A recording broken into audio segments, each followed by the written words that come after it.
Have you ever had that feeling where there's something you desperately want to do, your brain is shouting at you, but your body can't move? Like you got hit by Pikachu's thunderbolt and there's nothing you can do. I felt that way for a long time now, and that brings us to the title of this video. Cleo Ibram is someone who might have showed up in your feed sometime. She makes videos about science, tech, and new research. Her videos are about cutting-edge STEM topics, simplified for a layman audience. Don't get me wrong, this isn't a controversial thing to be making videos about. And yet, her content always filled me with rage. You see, I was always the go-to nerd in every setting I went. From creating a tier list of Doraemon's gadgets, to ranking the best mini-clip games on the top10s.com, I really was into the most random nerd stuff.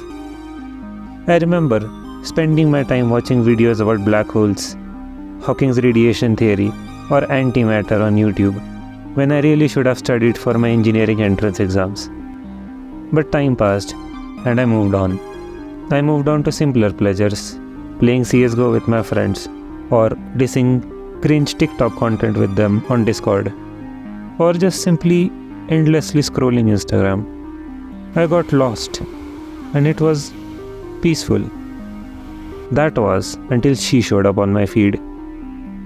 See, there's nothing wrong with Cleo's content. She is very sweet and her videos are informative and exciting. But I still hated every time she showed up. But why? The reason I resented her is because she was holding a mirror to me without her even trying. In my 4 years of engineering, I had felt like I had learned nothing. COVID meant that all classes were online, which meant learning went out of the window and time just passed. The part of me who would study quantum physics for fun seemed dormant, dead.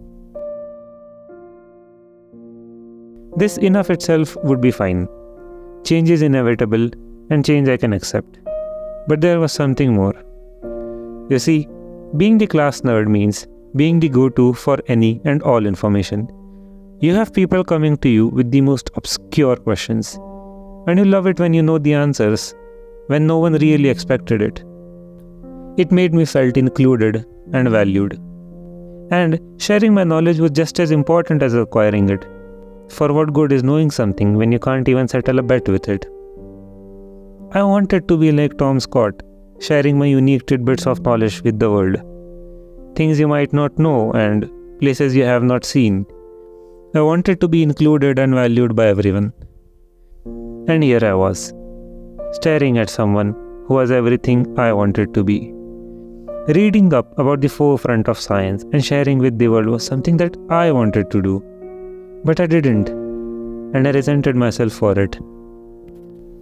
Because me? A YouTuber?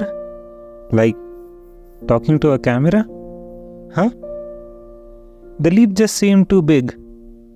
In India, when you're 16, you make a choice. You either choose the art stream, commerce, or the science stream. No points for guessing which one I chose. I was never the creator kind of guy. Or was I? Sharing what you know is storytelling. Making an Instagram reel of all my friends in Goa is direction. And terrible acting in a school play is still acting. You don't have to create with deep seriousness to be a creator. I got so lost in my engineer identity that I forgot that labels exist to serve me. I don't exist to serve labels.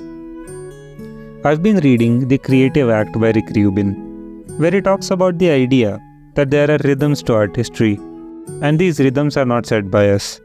If you have an idea you're excited about, and you don't bring it to life, it's not uncommon for the idea to find its voice through another maker.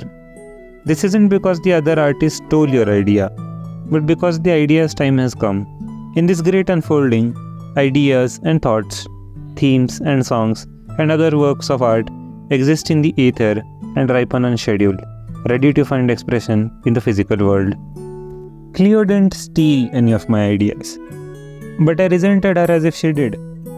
Truth is that it was time for the idea to be birthed into this world, and when I refused to be its vessel, the universe chose her for it. and she didn't turn it away. It's too late for me to share what Cleo has already shared, but there's plenty more in the tank.